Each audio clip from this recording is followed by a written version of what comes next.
So,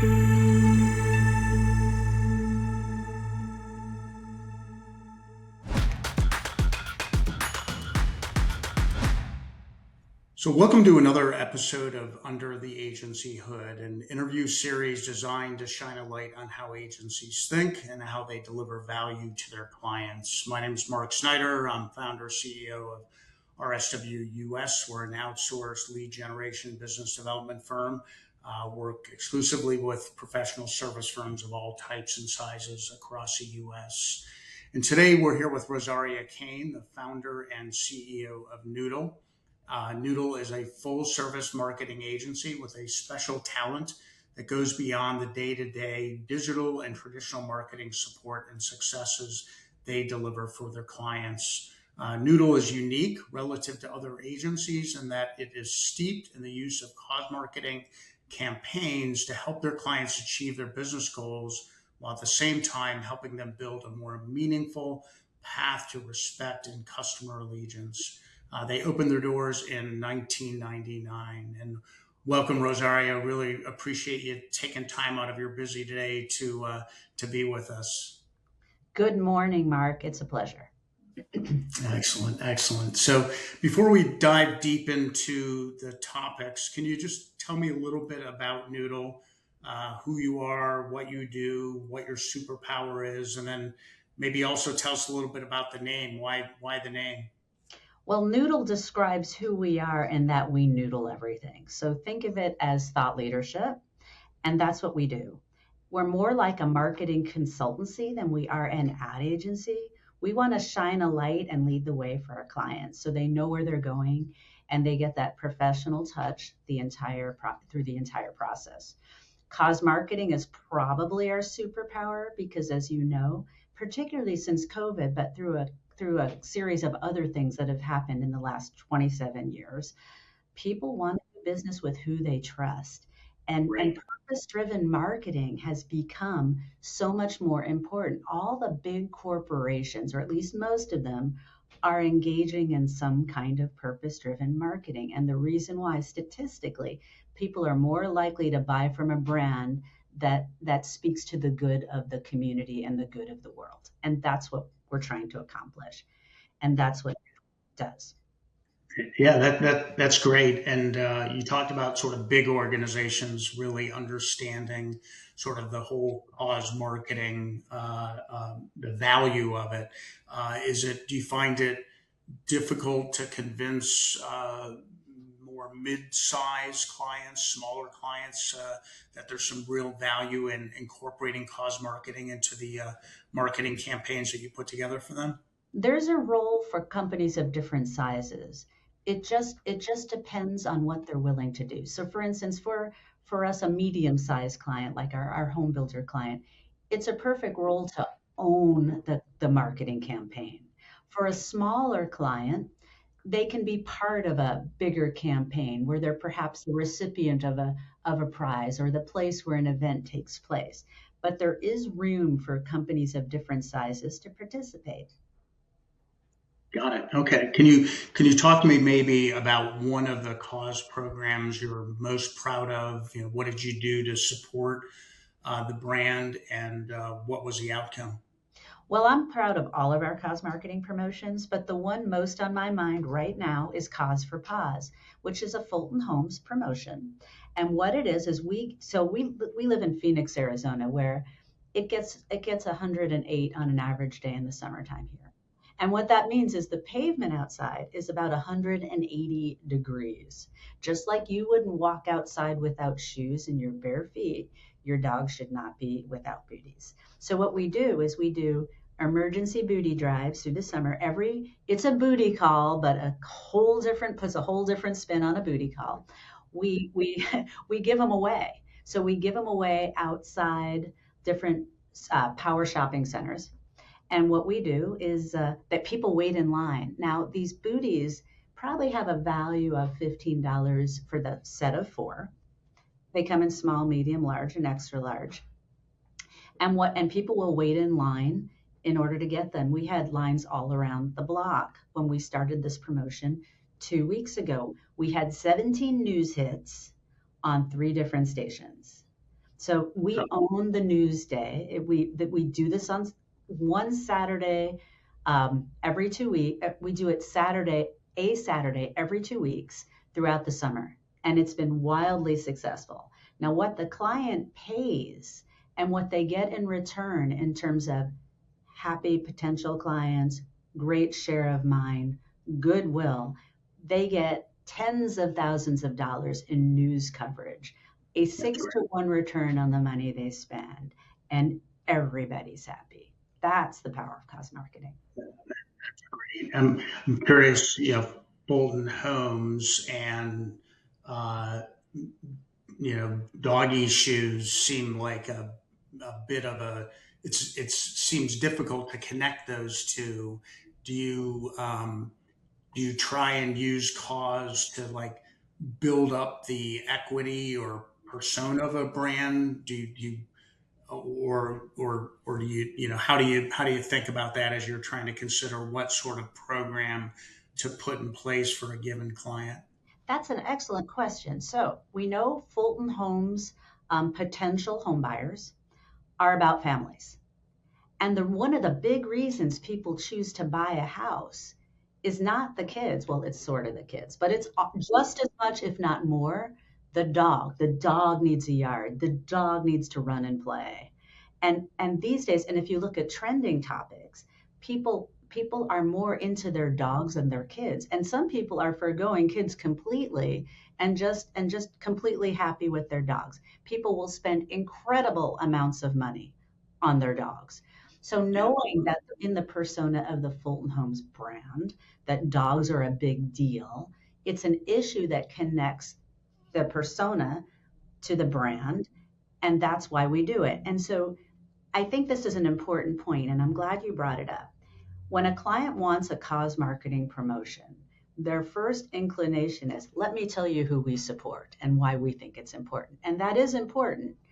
But even more important is who their clients or customers support, because that's where we want to build that connection. And luckily, most of the time it's very similar, but not always. And sometimes if we don't know the persona enough, doing some research is worth the time and money and effort to make sure you're going to hit it out of the park the first time. that's great. That's great. Are there many agencies out there doing what you're doing and trying to sort of embed cause into campaigns or creating for their clients? Big companies, Pepsi, Coca-Cola, Apple, they're doing their own and they're doing a great job and they're working through agencies, but it's more part of their corporate ethos. And so it's a bigger deal and it starts from the company, not the agency. For medium-sized clients, like clients that spend under or that make under, I don't know, 30 million in revenue, for instance, they usually go to ad agencies, and the agencies will suggest them, but media will run these promotions. Often that's Okay. where the idea comes from. That's usually these days, that's a mistake. That used to work 20 years ago, even 10 years ago. But since media has eliminated all their promotion staff, um, it's now very difficult for them to run a good campaign. So they usually do the minimum, and the client ends up paying for something without getting the maximum benefit. We Got it. negotiate on all sides. We negotiate with the media to put together enough promotional announcements and pick up with all the different variables. But the biggest thing we do is we make the promotion fit the news day. So most of our clients do want that added PR push and want Right. news coverage. So in that case, we make sure it is as newsworthy as possible. And there's ways to do that, putting in like a nonprofit aspect to it, for instance, or a feel good aspect, tying it to a cause and tying it to something heartfelt, because you might not think news wants to do good news, but they do. And now that the news is so heavy with the war on and actually Mm, two wars yeah. on, all of the different inflation and gas prices, the news is actually looking for stories that are lighter right now. And that's why we got all those news hits 2 weeks ago. When the news You, is heavy, they're yeah. looking for light. You, is your background partly in public relations, media relations or My initial background is in journalism, actually. okay, I have a okay, pretty good sense of what makes a good story. And then we have yeah, a PR team that also has that background. So it's where it's usually, and it depends on the client. Like I said, it depends on the client goals. But if they want news coverage, that's where we start in terms of cool. building a promotion that will get it. So you mentioned Fulton Homes earlier, and I know just from my research of Knoodle that they were your first Hmm. client, and they Hmm. remain an important client to the agency. Can you tell me why you think they've stayed around for all of the 27 years that you've been in business? Well, there's a direct link to cause marketing and the answer Okay. to that question.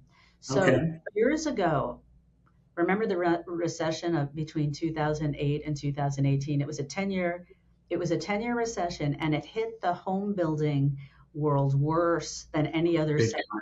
And Right. Phoenix, Arizona, was the epicenter of ground zero on this problem. It was terrible. Most home builders went out of business and had gotten swallowed up by bigger companies. Fulton Homes filed bankruptcy. I believe it was 2011. It was a terrible ordeal for the company and as a marketing partner for us as well. I remember it well. And the banks wanted to liquidate them because here's what happened. It wasn't that they weren't paying their bills. It was a question of the value of their land suddenly was decreased by 70%. And so therefore the collateral that the banks were holding was now worth so much less that they recalled the loans. So think about that.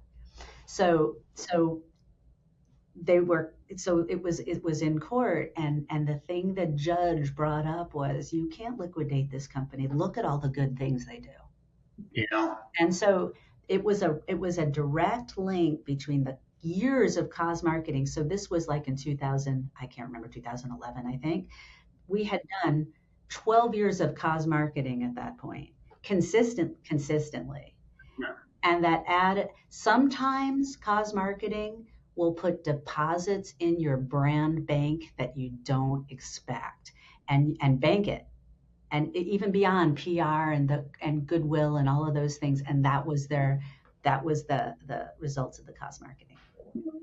That's crazy. And just from obviously you've been servicing the account for the last 27 years, um, and whether it be Fulton or other clients that have been around a long time, why do clients stay with Noodle for an extended period of time? What about the way you guys manage clients' business? Do you think they find attractive and worthy of sort of continuing to work with you?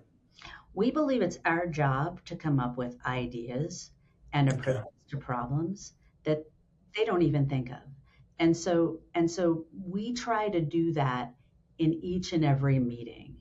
And so we're constantly pushing the ball forward. And we have fallen into complacency and lost clients more than a few times. And that lesson is felt and heard by the Noodle team. And we're extremely conscious of that. Clients don't want to use us because we're cheap, because we're not cheap. We're kind of priced in the middle of the agency basket. We're priced in the middle, so we're not cheap. However, we have to figure out a way to be valuable to our clients at every turn, or someone is going to do this cheaper. This Yeah. business has become largely commoditized, and we know this. If we don't bring something bigger to the table, it's a matter of time. The average agency loses a client after 1 year and 3 months. That is the average, Crazy. which makes your business all the more relevant, right? Because if people are going to be losing their accounts after a year and 3 months, they're going to need new business to pick it up. But it's much easier to keep your clients. But you just got to keep your eye on them, and that even won't work all the time. That's great. I mean, definitely, the adding value and exceeding expectations is so important in your world and certainly in our world as well. That it's great to see clients like Fulton sticking around as long as they do because of that. So I'm curious. AI, it's all around us. I'm Yes. curious how has AI impacted your agency, either positively or negatively? Where how has it benefited it? How has it, kind of gotten in the way? If you could talk a little bit about that, that would be great. We are not afraid of AI. I know there's some talk, some agencies are very concerned. We are not afraid. And first of all, AI can't do cos marketing. They just can't. I mean, they can pretend to, and they certainly have advice for you if you want to do it. But there's more about it's about human connection. And AI has not figured out a way to produce human connection. In fact, everything about AI is mechanical, even the writing, and especially the writing. The beauty is we know the difference. Some people don't. And for them, AI will be incredibly helpful and incredibly threatening. But what we do use AI for that's helpful is we use it like a junior strategist. So, for instance, we use it to organize ideas. So we'll put our ideas or notes from a meeting, or what when we do a brand spark where we're really trying to drill down to the brand and kind of get everything we need to produce something excellent for a client, we'll put the notes in and have it organize it and come up with some beginning insights. Then we'll pull that out, we'll draw from it, and we'll create what makes sense. But Hmm. that enables us to have our clients spend less money because we're spending less time with things Right. AI can do very well. And then we'll take the human part and we'll make it exceptional. And so yes, we use AI. It does not write our copy. It does not write our emails. I hate that. And I know when it does not write our social media. And Yeah. I know that many people use it for those reasons, and that can be good because it's better than nothing in a lot of cases. Sure. Right. For us, we think humans beat AI any day on those tasks. It's interesting. Somebody told me the other day that there are some platforms out there that will take an AI generated email and make it feel more human. Well, why not have a human do it, and then the human would make it Right. I know. better? I know. It's crazy. But It's for me, crazy. writing is second nature. For Yeah. me, Oh, I'm writing sure. to me Being in journalism. it Yeah. takes less time to write it and write it well than to ask, I guess, Chat GPT or Claude or whoever Right. you use to do it and fix it and morph Yeah. it and then send it back to it. It's just easier. So some of it depends on the pool of talent you have as well. Right. So, what do you like most about the business of advertising? Well, it's not what it used to be, but I have to say the onset of the whole digital world has come fast and furious, and now it's the onset of AI, which is coming even faster and more furious.